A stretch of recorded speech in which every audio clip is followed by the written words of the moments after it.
سەبارەتان باش و لاگەلی کوردستانەوە جوانترین سڵاوتان لێبێ خۆشحاڵینەم ئێوارەیەش بە یارمەتی هاوکارانم ئەڵلقێکی نوێی بەرنامەی ئەمڕۆی گەلی کوردستانتان پێشکەشکەین. بەڵێ ئازیزان تەوەرێکی تری بەرنامەکەمان باسکردنە لە کتێبی کوردانە 9 پارچە میوزیک بۆ ژێدار. ئەم کتێبە لەلایەن هونەرمەندی میوزیسیان زۆزە قەرەداغیەوە نووسراوە. پێم خۆشە سەرەتا کورتەیەک لە پێشەکێکی بخوێنمەوە دواتر قسە و باسی لەسەر بکەین. میوزیکی گەلان لە پێشکەوتنێکی باڵا و بەرچاودایە، هەر بۆیە پێشخستنی میوزیک و گۆرانی کوردی ئەرکی میوزیسیانانی کووردە. کوردانە 9 پارچە میوزیکی فۆلکلۆری کوردیە و بە سوودوەرگرتن لە میوزیک و گۆرانی فۆلکلۆری کوردی فۆلکلۆر و گۆرانی دانراوی کوردی. لەم 9 پارچەیەدا کارم لەسەر ئاوازی دانرا و میوزیکی فۆلکلۆری کوردی کردووە بۆ ئامایرە ژێدارەکان. دام ڕشتۆ و لەوانە سیانی و چواری و ئۆرکسترای ژێدار. بە خۆشحاڵیەوە زۆزە قەرەداغی لێرە لە سوودەکانمان میوانە. ئێوارەت باش و پیرۆزبایی بڵاوکردنەوەی ئەم کتێبە تازەیە لێیەکەین. بەڵێ ئەم کتێبە ئەگەر بۆ یەکێکی وەکو من کە شارەزایم هەیە لە بواری میوزیکە لاپەڕەکانی بکەمەوە دەی تێناگەم لە بەرۆی هەمووی بە زمانی میوزیک نووسراوە نۆتەیە. بەڵام گرنگی ئەم کتێبە لە چیایە بۆ میوزیسیانانی کوردوکو لە پێشەکێکە ئاماژەت پێەیە کەواتە چی وای لێ کردووی ئەمە بە گرنگ بزانیت و کۆی بکەیتەوە لە توی کتێبێکا بڵاوی بکەیتەوە. بەڵێ زۆر سپاس بۆ ئێوە بۆ پرسیارەکە و سەرەتای پرسیارەکە و ئەو سیدیەی بەردەسە هەمان دەنگی ئەو نۆتانەیە کە بە ئۆدیۆ تۆمارمان کردوێتەوە. واتە من زۆر سپاس کارم لەسەر ئەوە کردووە کە خزمەت بە گوێگری ئاسایی و بە هونەرمەند و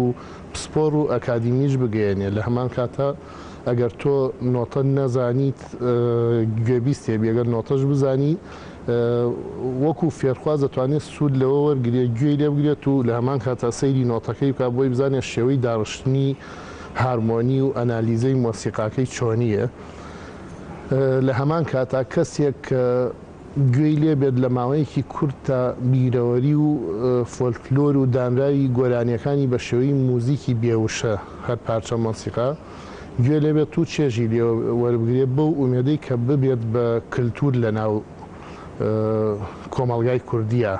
گوێگرتنی موزیک بەبێ گۆرانی. ئەوە یەکێکە لە ئامانجەکانی دانانی ئەم کتێبە.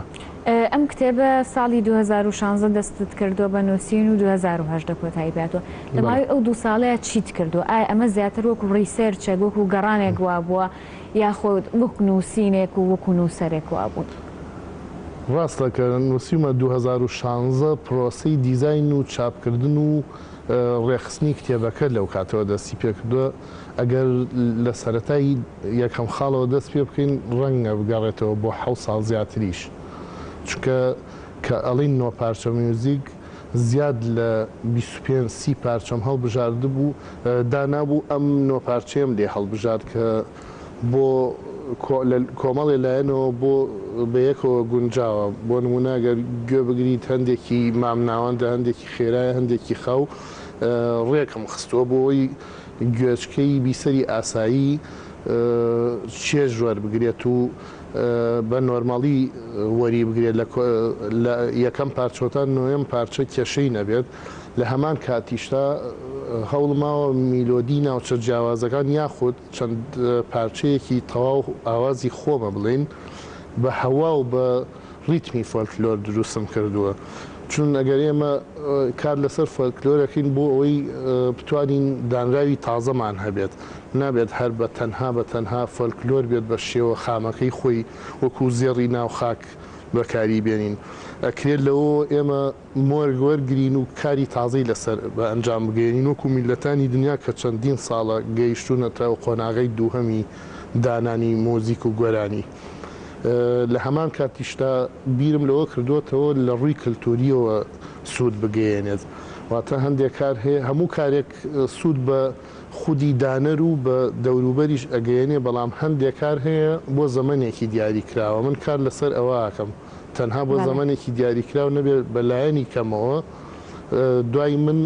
بتوانێت کەسێکی تر ئەگەر لەو بوارەیە ئارەزوومەند بێت درێژەی پێبار لە ڕووی ئەکادیمیەوە. بەڵێ هاوکارانم لەسەرەوە پێمەڵێن پێی بڵێ کە ئێوە خێزانێکی میوزیک ژەنیشن هەمووتان. بێگومان زۆر کەس لە خانەوادەکەمانە موزیکژەن و شاعیر و ئەنی هوەنەری کێشیشن. بۆ نمونە باوکی خۆم مامۆستا ئەحمەد لێرەوە ڕێزم هەیە بووی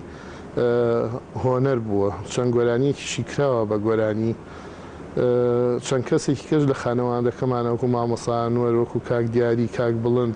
چەندینی کەش بواری نەبووە، مەسەلەن بووە بە دکتۆر یان موهەندیس، ئەوە دووری خستوەوە گینە ئەتوانین 20 دانەیەک ببژێنی. ڕاستە عادەتەن قەرەداغەکانی ژوان زۆر هونەرمەند و شاعیرۆینمان هەیە. بەڵێ ساج بەوەی خێزانیەوە ئازان هەموو قەرەداغەکان هونەرمەندن. چەندین بەرامبەری ئەوان ئەدیب و مەلای تیا بووە، ئەوەی زیاتر بووە، بەڵامی تر ئەوەیان کەوتۆتە نزیک خانەوادەی ئێمە خۆشبەختانە. بۆ ڕێچکەکەتان شکانوە هەروە مامۆستانامدار ئەوانی زەمانیش خێزانێکی ترن بەسەر قەرەداغی. بەڵێ ماشەڵڵا مامتەکەی زۆرە. ڕاستە زۆر باشە. فۆلکلۆری کوردی، میوزیکی فۆلکلۆری کوردی لە ئێستاە لەکوێی هوەری کوردیا جێگای بۆتەوە؟ ئایا وەکو جاران گرنگی پێدرێ؟ ڕاستەکەی ڕەوتێکی هەندێک ڕوتی خراپ هاتۆتە ناو هوەری گۆرانی و مۆسیقای کوردیەوە، بەڵام فۆلکلۆر بابەتێکە کە ئەبێت دایمە بەکار بهێنرێت، یعنی وەکو کەرەستی جوانکاری هەموو بابەتەکانی کە بەردەوام وەکو مایکاپێکە بۆ میوزیکی کوردی. بەڵێ و ئەشتوانرێت کەسێک کە تازە فێرە بێ لەو دەواازەیەوە بچێتە ناو ئەوەی کە بزانێ گۆرانی کوردی چۆن بووە. مەسەلەن تۆ لە بەرنامە و لە چاوپێکەوتنی تریشا باسم کردووە، من ئەتوانم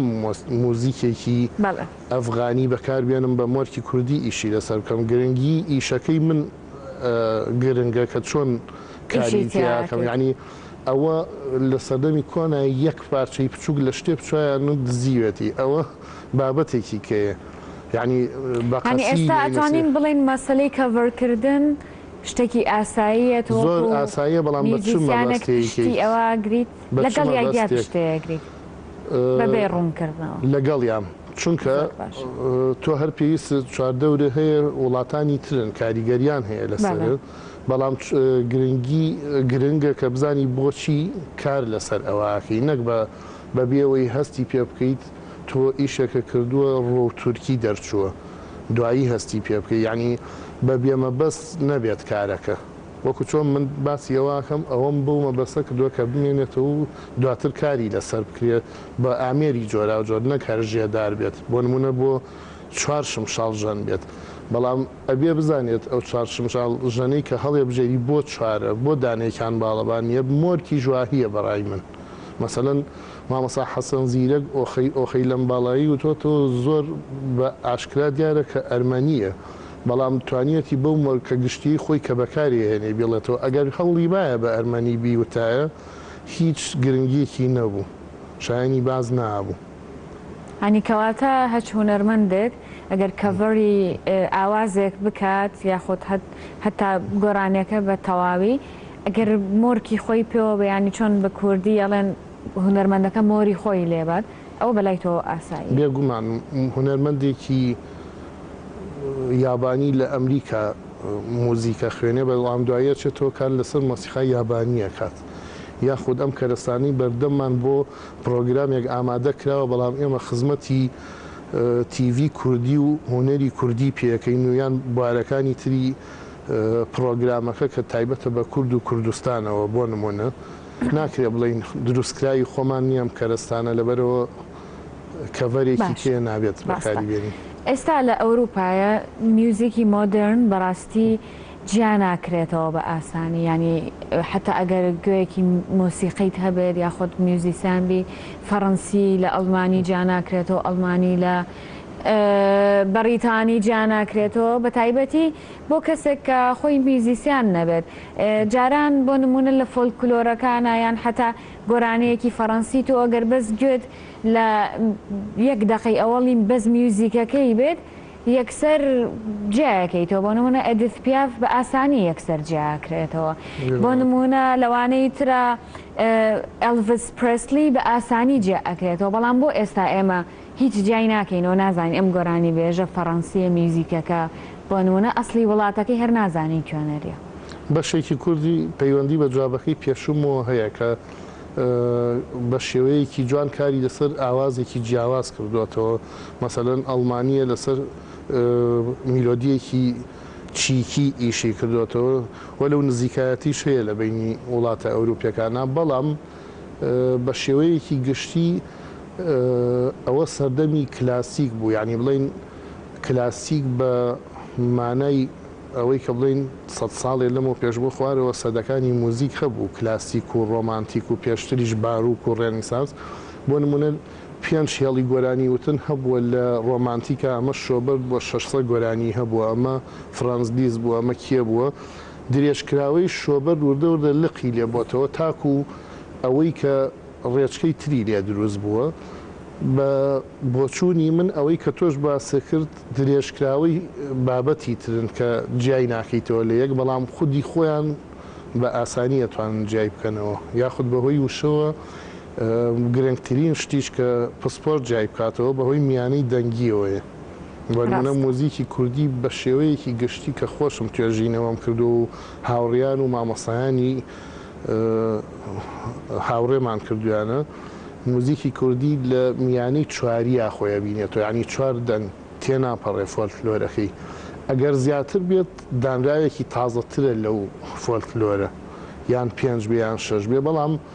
سەیرەکەی گۆرانیەکی ئیسپانی یان فەڕەنسی لە 1930 و تراوەمیانەی حوتی تایە ئەوە لە ڕۆژهەڵاتی ناوەڕاستە کە مەبەستم ڕۆژهەڵاتی ناوەڕاستی دووە وڵاتە عەرەبیەکان و ئێمە و دراوسەکانی ئێمەیە ئەو میانانە نەبووە بەوەیە توێژەری ئەسنۆمۆزیکۆلۆژی ئەتوانێت دەستنیشانی کات تایبەتە بە چ ناوچێت ئەمە لاوازی میوزیکە یا تایبەتمەندی میوزیکە خۆشبەختانە تایبەتمەندیە یعنی ئەتوانی بەو چواردەنگە بۆ ئەسنۆمۆزیکۆلیستێکی ئەوروپی بسەلمێنیت کە کۆمەڵێ گوێرانی کوردی فۆلکلۆری واهین ڕاستە ئێستا داهێنا نەکرێت لە میوزیکی کوردیە بێگومانەکرێ بەڵام داهێنانەکان بە ئەگەر بڵین داهێنان شێوازەکەی گۆڕاوە لە وشەی داهێنان تاکوتەرە هەیە بەڵام ڕێکخراو نییە یعنی مەسەلەن نەبێ بە خۆڵ هەڵکێشان من نەمبینیەوە تا ئیستا بەم شێوازە لەو کتێب و سیدیە لە یەک کاتا هەبێ بەڵام تەسنیف ناکرێ ینی لە ناو وەسەتی هونەریە لە ناو ساحەی هونەریە جێی نابێتەوە داتای نییە لەم وڵاتی ئێمە ئەوە کێشەکەیەتی مەسەلەن تۆ چیتە تورکیا ئەڵەی چ گۆرانی بێژێک هەیە من فێرمم لەسەریڵێن زەکی مۆران ئەو ئەسلوبەی کە تۆتەوە هی ئەوە ئەی فلان ئەسلوب فلان گۆرانی بێژانی هەمووی جێگیر کراوە لە مؤسسەی کللتوری ئەوانە تۆ سەری لێ ناشێوێت بەڵام داهێنانی ژۆک وتم فرەڕە هەندە بۆ نمونە من مۆسیقایەکی فۆلکلۆری دووبارە کەمەوە بە ئامێرێک نەکراوە بۆ نمونە بە پامفلوتێک لێمەوە ئەو ئامێرە بەکار نەهاتووە بە گۆرانی فۆلکلۆری بەسیترین شدەوە پێوترێت داهێنان بۆ نمونە بە ئامێرێک هارمۆنی دروستەکەم ئەو هارمۆنیە تا ئیسە نەوێراوە کە کەس ئیشی لەسەر بکات ئەوانە خاڵی داهێنانن خۆی لە خۆیان بەڵام چونکە ئێمە ئەو وەکوتم ڕێخەری نییە ناوەندی هونەریمان هەموو بارەکانی ناتوانیت بە دەمی خۆ بڵێ من ئەوەم کردووە وایەوە ئەوی کە بڵێ من ئەوەم کردووە تازەگەریە زۆر باشە هەندێک کات کە کەسێک دەنگی خۆشە بۆ نمونە لە شوێنە گۆرانیەڵ ئەگەر کەسێکی میوزیسیانیش هەتا ڕخنەی لێبگرێیان بۆ نمونە بۆچی پێی ئەڵێن دەنگی تۆ بۆ ستایلی حەسەن زیرەکەوێ یا دەنگی تۆ بۆ ستایلی مامۆستا ناسری ڕەزازیە بێ دەنگی تۆ بۆ نمە بۆ ستایلی نێریمان بابانە بێ ئایا هونەرمەندە کوردەکان ئاوا ستایلی خۆیان جیا کردوێتەوە یاخۆت جۆری نەبرەی سەوتەکەیە کە وای لێ کاڵێتەوە بۆ ئەم ستایلە بێ سەوتە لە جیاکردنەوەی ستایلە هەندێکی کە بوون بەناو بەڕاستی مەسەرەن کاڵی مامەسا حەسەن زیرەک یان ماملێ مامەسا مەزهەری خالقی حتا لە تازەکانیشمانە مەسەرەن کاک عەدنان کەریم بەهجەت یەحیا کۆمەڵێکی زۆر کاک دیاری هەر یەکەی ڕێچکەیەکی گرتووە و بە جددی کاریان کردووە شوێنیان بۆ خۆیان کردوتەوە بەڵام ئەوەنەی من بە باشی بزانم گۆرانی بێژی تازە ئەبێت بەو کەسە بەناوبانگانە دەست پێ بکاتەوە یەکەم جار بەڵام بزانێت چینی دەنگی لە کامیانەوە نزیکە لە دنیای کامیانەوە خۆشحاڵەکە گۆرانی بڵێت ینی یعجاب شتێکە و سیستماتیکی قورگی شتێکی کێ ستایسە لەناو کایی هوەریە زۆر کە زوازانەوەی کە دەنگی زۆر زۆر بەرز بووەوە دەنگ خۆشە ئەو شتە بوونی نییە مەسەلەن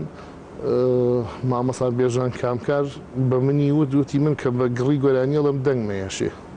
بە تیژی دەنگی ئیسراحەتە ئیبراهیم تاتلس بە تیژی ئەتوانێت گۆرانی بڵێ بە گڕی ناتوانێت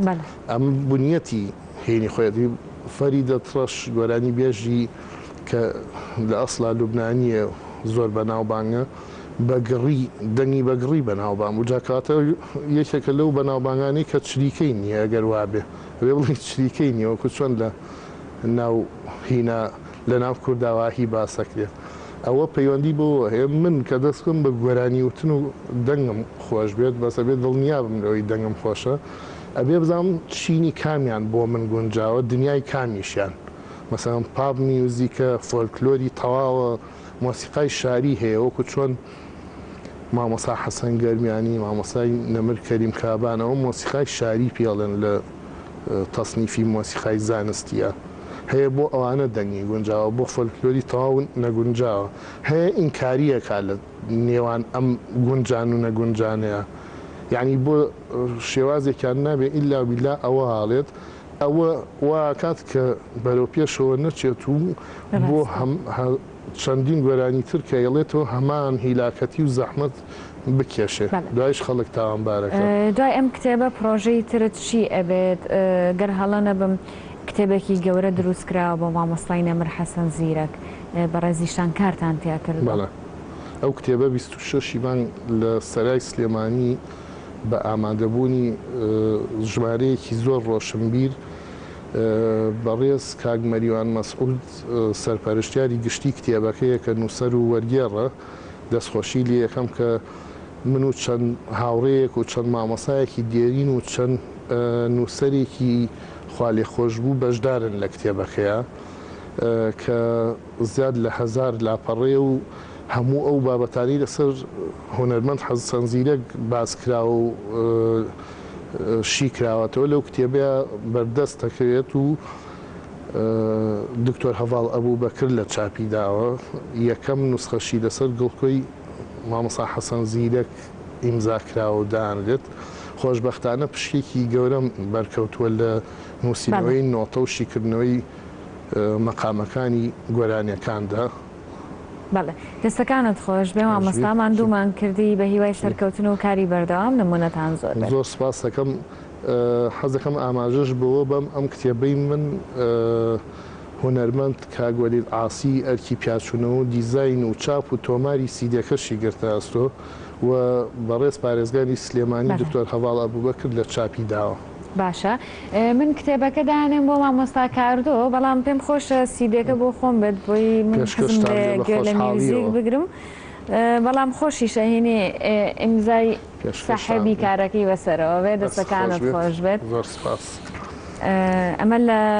هەر نۆتراکەکەی تایەنەوە پارچە میوزیکەکە زۆر باشە دەستەکانت خۆش بێت دوومان کردی بەڵێ ئازیزان بەم شێوە هاتینە کۆتایی ئەم ئەڵقەی ئەمڕۆی گەلی کوردستان سپاس بۆ سپۆنسەری جلەکانم بۆ شاکی دنیا کە دوو لقی هەیە یەکەمیان لە کاسۆمۆڵ نهۆمی دووەم و لقی سەرەکی لە شەقامی چوارتای کۆنا ئێوەش بۆ دەستکەوتنی ئەو جلوبەرگانە و جلوبەرگێک بە کواڵیتێکی باش و نرخێکی هەرزان سەردانی پۆشاکی دنیا بکەم سپاس بۆ ئێوە بۆ هاوکارانم ئێوارەیەکی شاد و هەر تەندروست باش بن.